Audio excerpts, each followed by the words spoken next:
each of the huts, the men that stayed in each of the 3 huts, they had their own. They had their own cooks. They had their own kettles. You can see here where they would have cooked inside, and they were each supplied with an axe for splitting wood.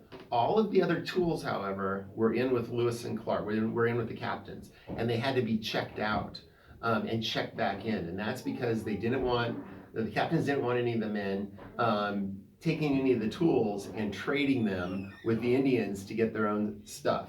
And so, and one thing I did want to mention, the men were, like I said, sleeping with some of the Clatsop Indians, and they ended up getting venereal diseases, which Lewis, again, like earlier, treated with mercury.